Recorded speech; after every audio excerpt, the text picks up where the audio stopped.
Art Nouveau. Inspired by flowing lines found in nature, the Art Nouveau movement at the end of the 19th century influenced painting, architecture, and especially the decorative arts. American designer Louis Comfort Tiffany created stained glass windows with themes from nature. Belgian architect Victor Horta integrated Art Nouveau style into every element of his buildings.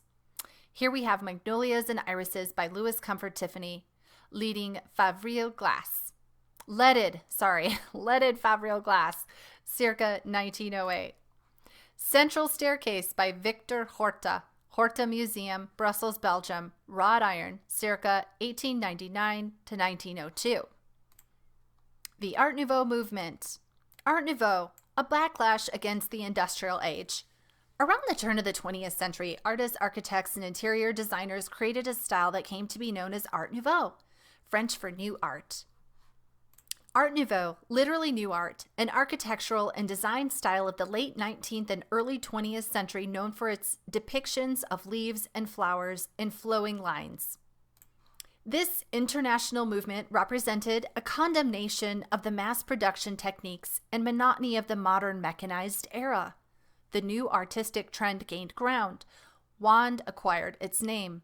1895, when an astute Parisian art dealer named Siegfried Binge opened a gallery called L'Art Nouveau. He brought an even wider attention to the style with his exhibit at the Paris World's Fair in 1900, which was attended by 51 million visitors. The entire population of France at that time was only 38 million people. Art Nouveau's influence was felt throughout Europe and North America. Its reign was brief, from about 1890 to 1905, but its legacy, in the form of exquisite ornamental objects and unique architectural monuments, is still admired today. Artists working in the style of Art Nouveau rejected the monotonous look of modern, mass-produced forms. Integrating nature into everyday life. Art Nouveau's proponents found inspiration in the curving and delicate organic shapes of the natural world, using fluid lines of twining leaves, vines, and flowers in their designs. The new style's influence was particularly strong in the applied arts such as furniture, decorative ironwork, glass lamps, fabrics, jewelry, typography, and even women's clothing. Architects and interior designers created public and private spaces in which all elements came together in complete harmony. This style features a pomegranate and leaf with tendrils swirling around it. The theme of nature and curling tendrils were key elements of Art Nouveau. With the fanciful, swerving lines in its metal lid, handle, and base, this Art Nouveau coffee pot becomes an art object for everyday use. The entrance of this coal mine machine shop in Dortmund, Germany, combines colored glass, arches, and curves of concrete and brick that are typical of Art Nouveau architecture. Intertwining swirls of steel grace this Art Nouveau street lamp on Gracia Street in Barcelona, Spain. The floral base and the spiraling bud-topped tendrils mark this lamp as being in the Art Nouveau style. Old sources for new art. Art Nouveau practitioners drew upon a wide variety of sources for their inspiration. The interlaced threads, so prominent in Celtic designs, the frothy strokes of 18th century Rococo art, and the strong lines, flat color patterns, and organic shapes in Japanese woodblock prints. The idea of integrating various arts into a more cohesive whole echoed one of the main ideas of the arts and crafts movement in England during the 1880s, another style that influenced Art Nouveau. Here's a Celtic design, a Rococo painting, a Japanese woodblock, and this piece is from the arts and crafts movement. Louis Comfort Tiffany. Born in New York City in 1848, Louis Comfort Tiffany was the son of prominent New York jeweler Charles Louis Tiffany.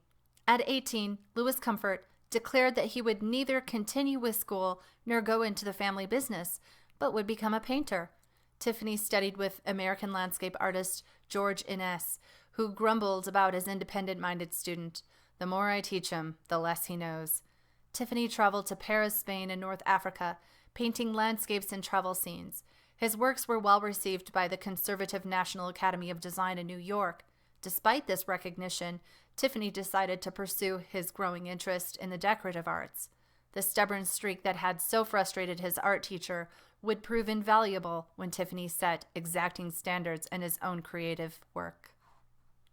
Louis Comfort Tiffany's decorative art designs helped define the Art Nouveau style. Tiffany Design Studios. Tiffany had the financial means to establish workshops and hire the best craftsmen. He designed glassware, metalwork, jewelry, and textiles, and oversaw production with an uncanny eye for detail. His interest in smoothly curving lines and subjects derived from natural-made Tiffany, one of the most successful contributors to the Art Nouveau style. Tiffany also possessed the skills to manage the business side of life. His connections with New York's wealthy set helped him get commissions to design luxury interiors for their mansions and provided a direct marker for Tiffany products. His more famous clients include author Mark Twain and U.S. President Chester A. Arthur, who wanted to renovate rooms in the White House. Tiffany Glass Ceiling, Maxim's Restaurant, Paris. Tiffany Dragonfly Table Lamp. Tiffany Necklace and Pin. Tiffany Silver Tea Service. Tiffany Vase. Master colorist in glass. Though his talents were wide-ranging, Louis Comfort Tiffany is best known for his creative work in glass. His studios turned out lamps prized for their luminous and intricately pieced stained glass shades, handsome bronze bases, and motifs from nature. His glass vases, shaped like fanciful flowers and ornate punch bowls overlaid with gilded, silver-transformed household objects into works of art. His glass windows depicting sensuous landscapes fill interiors with rich color as sunlight passes through. Tiffany never lost his interest in painting, and in stained glass he found a new way to utilize his skills as an artist. He experimented with methods of adding brilliance and luster to glass. Tiffany invented a process called favril, in which he blended colors of semi-molten glass. The shimmering effect resembles the opalescent look of feathers on a pigeon's neck.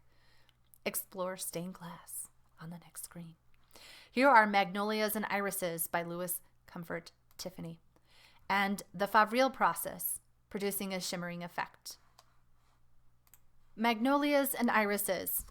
In Magnolia and Irises, a stained glass window commissioned in 1908 for a Brooklyn mausoleum, Tiffany drew upon the symbolism of the river of life. In this luminous landscape, a stream meanders through a distant mountain valley toward the peaceful waters of a lake.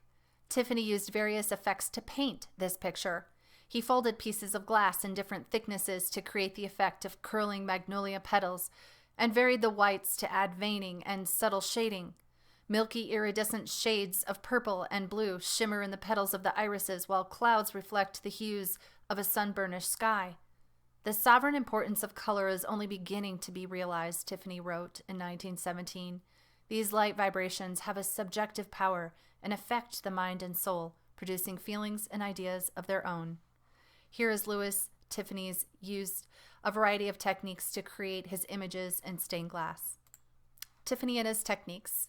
At Magnolias and Irises, Louis Comfort Tiffany designed a landscape depicting a meandering stream making its way from the distant mountain valley to a peaceful lake. Magnolia trees and irises adorn the nearby shoreline. Tiffany created the magnolia flowers by folding pieces of glass in different thicknesses to create the effect of curling petals. Notice also the way the varied whites add veining and subtle shading.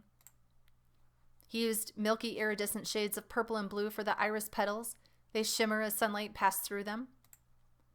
And he used the favril technique to depict the shimmering hues of a sun-burnished sky reflecting the clouds. He used the favril technique, creating iridescent, mossy-colored ground where the irises and magnolias grow.